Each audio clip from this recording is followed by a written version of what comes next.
achar que estava muito próspero, muito bem, e que ele poderia assumir até a posição de sacerdote, de oferecer o sacrifício do lugar do sacerdote.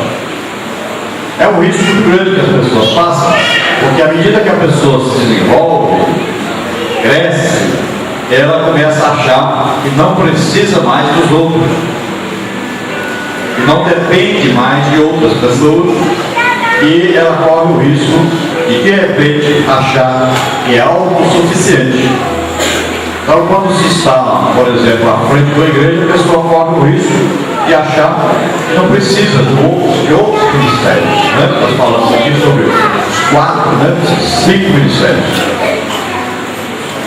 Falamos de Efésios capítulo 4, versículo 11, que fala dos ministérios, 5 ministérios: apóstolos, profetas, evangelistas,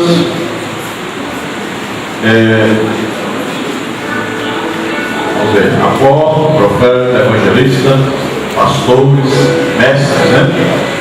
E ali nós vimos que são 5 ministérios, assim como 5 são os sentidos do corpo humano. O corpo humano para funcionar bem, os 5 sentidos têm que estar funcionando corretamente, né? Se a pessoa está tudo bem com ela, mas ela não ouve direito, já vai prejudicar, né, o seu andar, a sua vida, o seu dia a dia. Mas se ela estiver com 5 sentidos funcionando, já está pronto para trabalhar, para produzir. Assim também a igreja precisa desses 5 ministérios aí funcionando, e funcionando corretamente, né? Todos no seu lugar devido. E quem é que tem a visão disso? Quem é que descobre os ministérios? Deus deu essa capacidade ao pastor. O pastor olha e fala: esse aqui tem um ministério, esse ministério serve para fazer isso, isso, isso. Então ele vai colocando a equipe, e daí a pouco a igreja tem uma equipe formada, a igreja desenvolve, ganha almas, tem avivamento, tem tudo, né? Tem milagres, tem tudo. Então vai ter alguém ali que, ó, Deus opera em milagres através dele, então vai ter um excelente pregador, vai ter aquele que gosta de abrir igrejas, né? Abrir trabalhos para todo lado, então vai ter aquele que é um excelente ensinador. Então são os ministérios que são dados por Cristo à igreja. Isaías, então, nessa época do rei Uzias, então, acabou fazendo besteira, pegou uma lepra, porque quis oferecer sacrifício, não era para ele fazer, estava querendo assumir o lugar do sacerdote, e então pegou a lepra, ele acabou morrendo, sozinho, afastado de todos, não pôde nem ser enterrado lá nos túmulos dos reis do Davi, né? Porque tinha lepra, e era proibido o leproso, né, ser contato com as pessoas. Mas nós vamos ver que Isaías vivia ali no palácio, ele morava junto com o rei do palácio.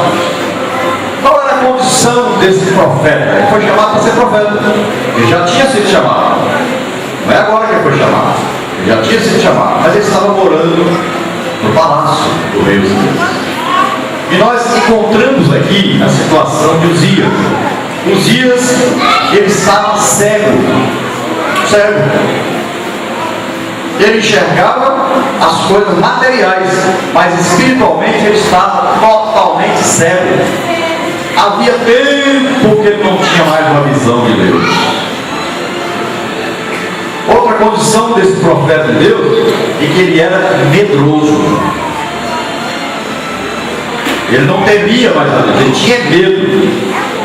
Era um profeta medroso, não enfrentava as pessoas. Ele estava lá no palácio, porque ali ele estava seguro, ele tinha a proteção do Uzias. Ele queria proteção para não arriscar sua vida, profetizando. Outra coisa, ele era um homem impuro. Olha só, profeta de Deus, e estava vivendo de maneira impura. Outra coisa que nós descobrimos aqui no texto é que ele estava em pecado. Tudo isso nós vamos ver, lendo esse assim que nós lemos aí, vamos achar isso aí tudo, né? Ele estava vivendo em pecado. Olha, o profeta de Deus, chamado por Deus para fazer algo com Deus, estava em pecado. Outra coisa que nós vimos aí do profeta Isaías é que ele estava surdo. Não é que ele não ouvia como nós ouvimos, mas ele não ouvia mais a voz de Deus. Que é pior para uma pessoa, ele não conseguia ouvir Deus falando com ele. Vem para o culto, aí Deus fala com ele e fala assim: ah, isso aí é para fulano. Ei, fala Deus, é para fulano. Nunca é com ele, porque ele não consegue mais ouvir Deus falando com ele. Tudo que ele ouve serve para os outros, para ele não. Quando é coisa boa, aí sim, obrigado Senhor, glória a Deus, amém, fala mais Senhor, obrigado para mim. Quando é coisa ruim, é para fulano, bem feito, toma bichinho, né? É assim.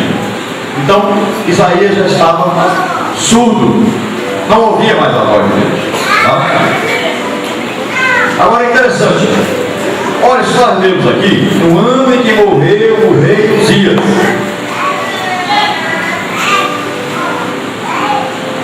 o que é que impedia Uzias de ver a glória de Deus, de ouvir a voz de Deus, de ter visão do reino de Deus? O que é que impedia? O que vocês acham? O que atrapalhava o Isaías ver a glória de Deus, escutar a voz de Deus? O que estava impedindo ele?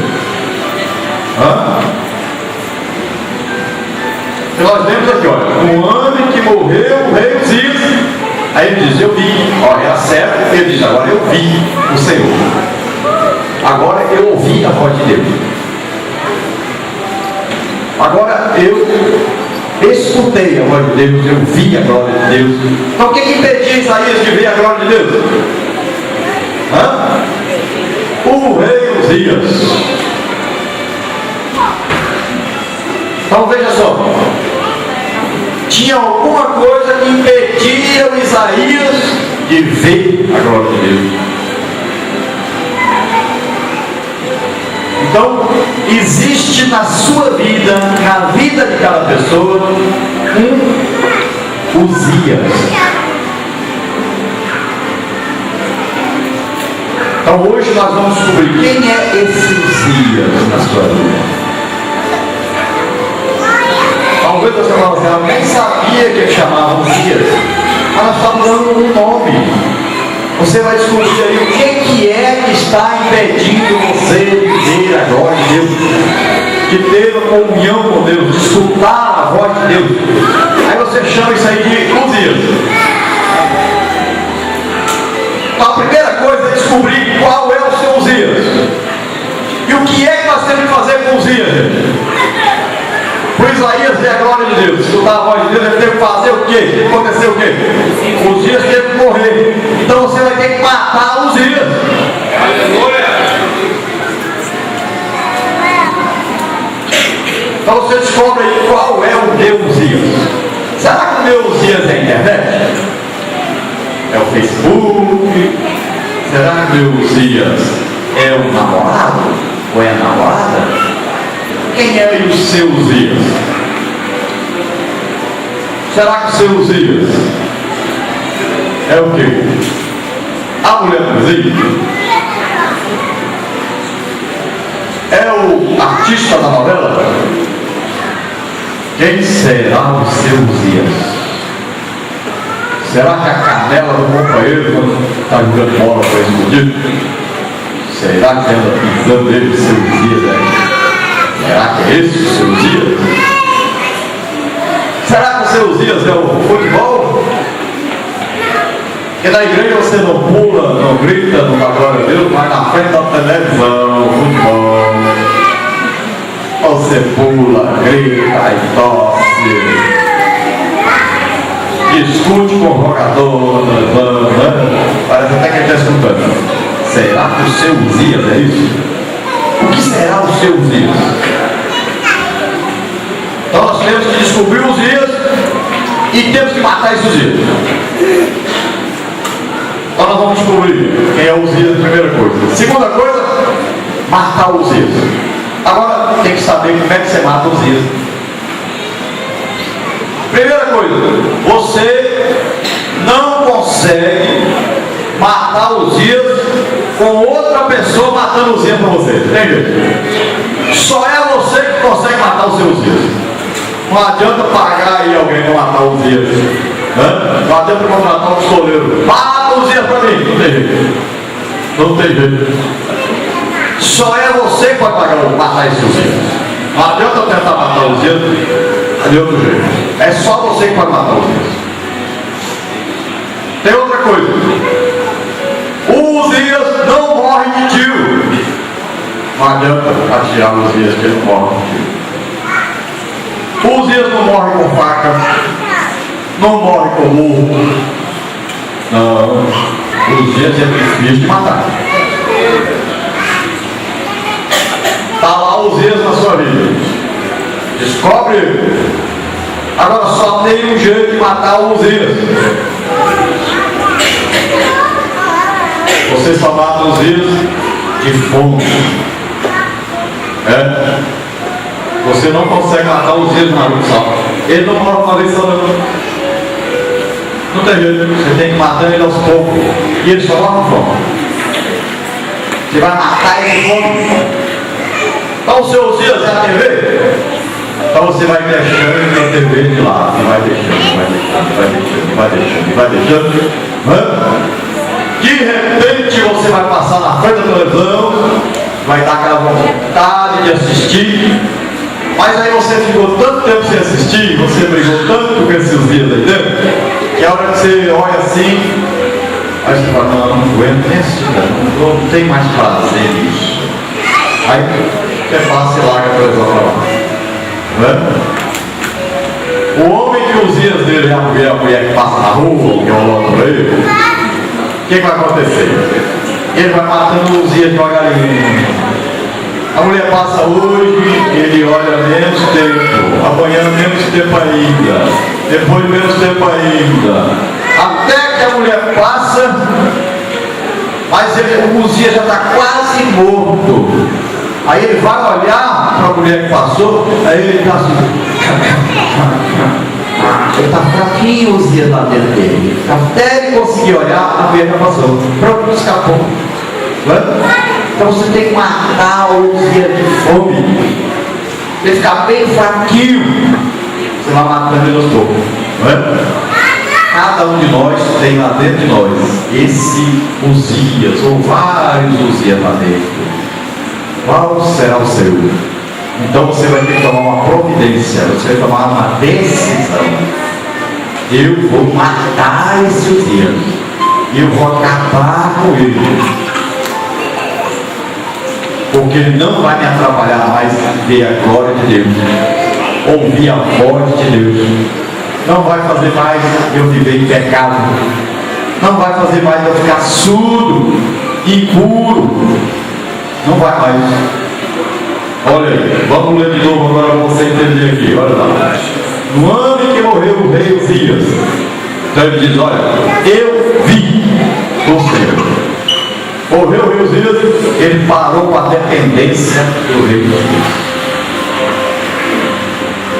Veja aí, de quem será que você está dependendo? Às vezes você depende da pessoa.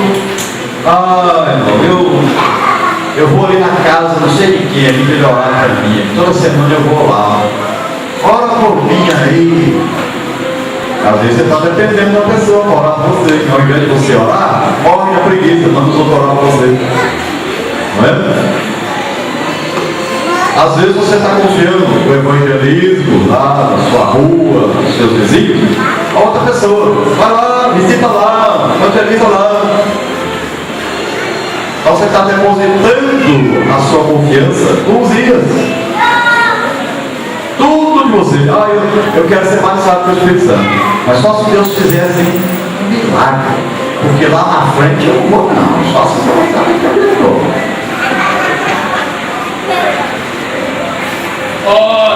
Eu estou doente. Mas eu estou muito doente. Mas se chamar para orar, eu vou lá não. Deus cura lá na frente, cura aqui atrás também. Eu vou lá, ficar aqui dele. A preguiça é monstra, né? E a fé é menor ainda. é terrível. Mas qual será os seus dias? Então aqui, ele diz, olha, eu vi, era cego antes, não estava vendo mais a glória de Deus. Agora ele diz, eu vi ao Senhor sentado sobre um alto e sublime trono, e o seu séquito, a sua glória, né, enchia o templo.